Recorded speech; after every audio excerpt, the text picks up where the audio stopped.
Enjoyed our time together this morning. If you had enough, I completely understand if you're going to log off at this time. But let me share a few words of Torah with you before we go our separate ways for this morning. So you know that there are people protesting in Capitol buildings throughout our country. They're protesting because of two sides of the same coin. And that is, some people want the stores and everything to be reopened so the economy can get going again. So they're protesting this stay-at-home order. We also know that there are other people who are protesting because the government hasn't done enough to protect the rights of individual citizens and haven't mandated as strongly as they should that people should be wearing masks when they're out in public. We know that we want to protest when there's something wrong. We're a people that's very good at protesting. We're a people that's very good in standing in solidarity with other people. It's part of what allows us to continue to survive. It's because we always speak our minds. We never shy away from telling our opinion. Of course, you know that joke. 3 Jews, 4 opinions. And so much a joke as it is a way that we continue to elevate ourselves, that we continue to grow and push our boundaries, to make sure that we speak our truth and that we're honest and we allow that opinion to go forth.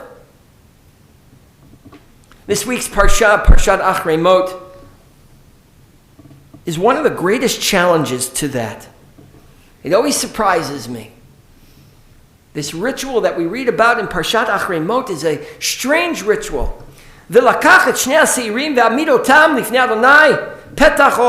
supposed to take, says the Torah, says God, 2 goats. Bring them before God. This is a ritual that you're familiar with because it's one that we read on the high holidays when so many of us are in shul. It says you take 2 goats. You know this ritual very well. V'natan Aharon al shnei asirim goralot. And Aaron takes these 2 goats and does a lottery. He picks out of a hat. Goral echad l'Adonai v'goral echad l'Azazel. One will be sacrificed to God and one will be sent out into the desert to die for the sins of the Jewish people. And I always wonder, really, which is worse? To be sacrificed, to be slaughtered, or to go out into the world and at least have a shot of trying to survive. But it's clear, according to the ritual, that the Goral Azazel, this goat that is sent out into the wilderness, is the goat that's going to die a more horrific death. A slow starvation. And that goat will die for the sins of the Jewish people because Aaron will have put on that goat all of the sins. And I always wonder why in this scenario, in this moment, doesn't somebody stand up and say, this is an absurdity. That a goat will be able to expiate our sins. Why shouldn't we be responsible ourselves for what we've done? But there isn't a sound. There isn't a moment of protest. There isn't an example of an individual who stands up like Pinchas does when he sees a wrong and seeks to fix it. Pinchas ben Elazar ben Aaron HaKohen, Heshiv et Chamata, Heshiv et Chamat Yisrael, Heshiv et Chamat Adonai. Pinchas was able to turn back God's wrath because he protested when he saw something that was wrong. Why doesn't anybody do this here with regards to this poor, simple animal? The scapegoat.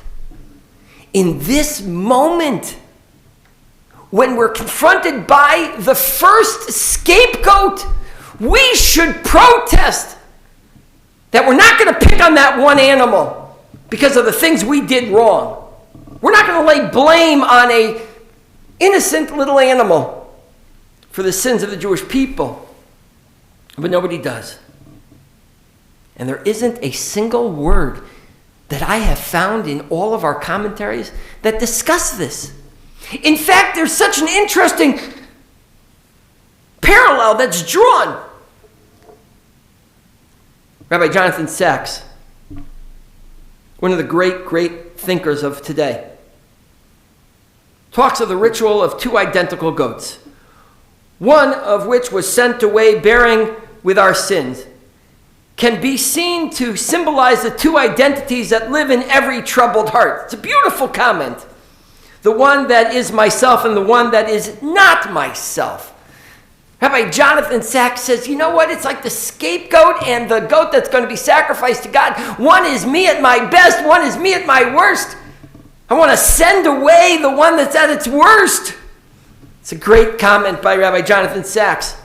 And he goes on to suggest that there are some really good parallels in our history. He says the goat that is sent away is the Esau that lived in Jacob's mind. The Esau that lived in Jacob's mind, drawing on a midrash and drawing on the Zohar and drawing on some grammatical consistencies, as noted by the Abravanel. Rabbi Jonathan Sacks says these two identical goats are like Jacob and Esau. One is the good and one is the bad. One is the righteous and one is the evil. One is the one who brings the goat to his father, and one who's only looking out for himself. It's a beautiful parallel, but I still think it's misguided. Because the truth is, in our tradition, Jacob's acquisition of the birthright is still questionable. It's still somewhat of an act of deception. So who's the Jacob and who's the Esau? But I love Rabbi Jonathan Sacks' model. He says the goat is sent away is the Esau that lived in Jacob's mind until one night, wrestling with a stranger, says Rabbi Sacks, Jacob learned to let go. And in that act became Israel, the father of the Jewish people, content to be himself, no longer seeking the identity or the blessing of others. Oh, wouldn't that be great? Says Rabbi Jonathan Sacks, there are two goats.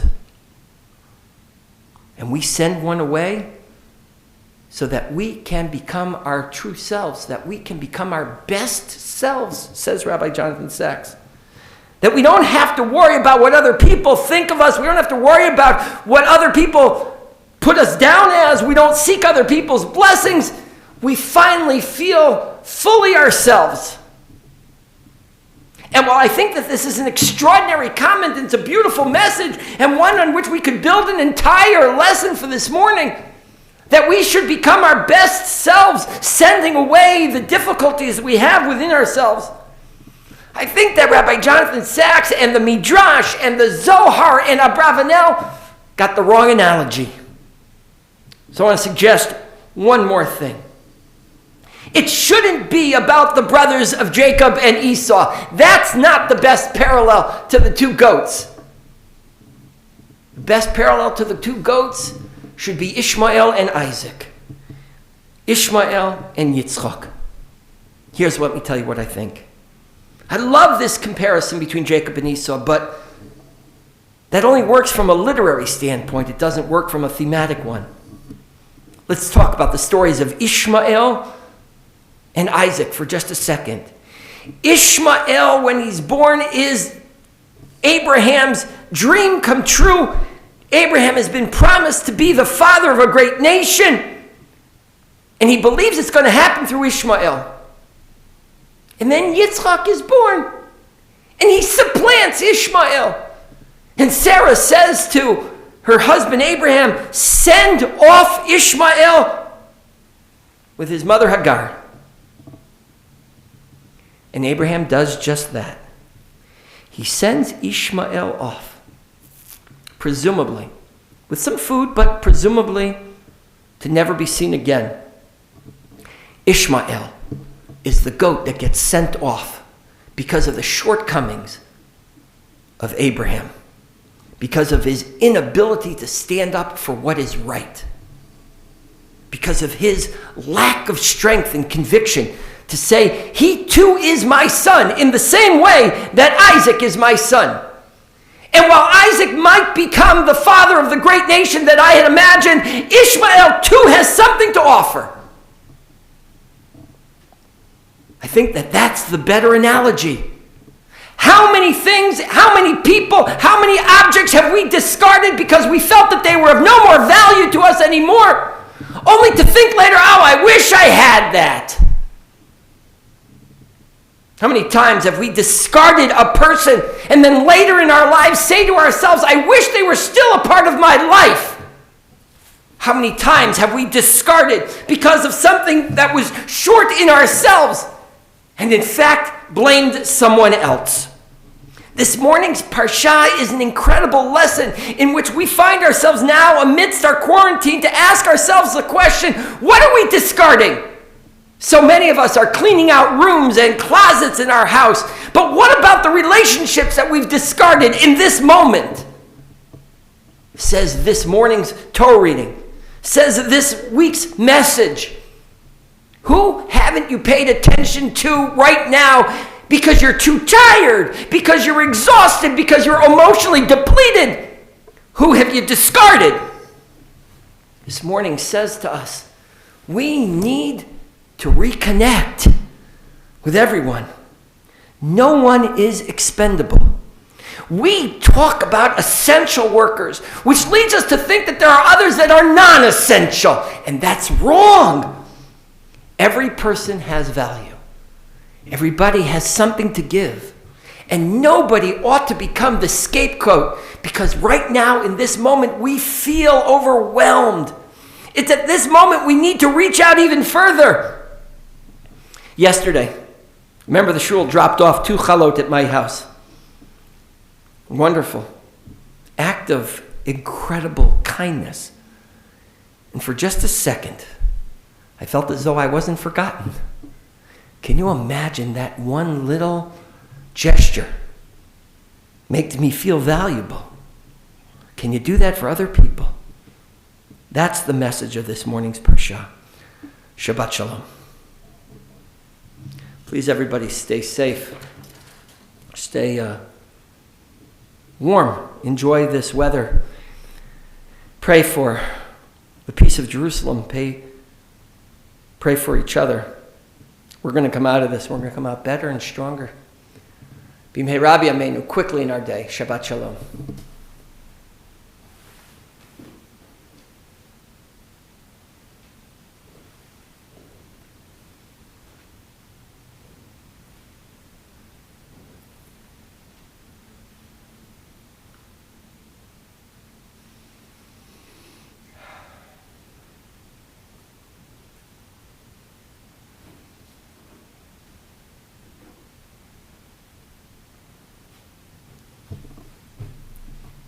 For those of you who are still here, I just have one little song I wanted to sing for you. I know that some of you look forward to my weekly jokes. This is not it is a joke of a song, but it actually is a really deep message that it concludes with. So Alan Sherman was a musician that I was basically raised on. I was raised on 3 pieces of extraordinary culture. One was Free to Be You and Me. Love every song. Love every message in there. Free to Be You and Me was one. The other was 2013-year-old man. By the time I was born, it was already the 2013-year-old man. I know that there were precursors to that, but I was basically raised on Mel Brooks and Carl Reiner. And then there was Alan Sherman. My parents used to play Alan Sherman records in the house all the time.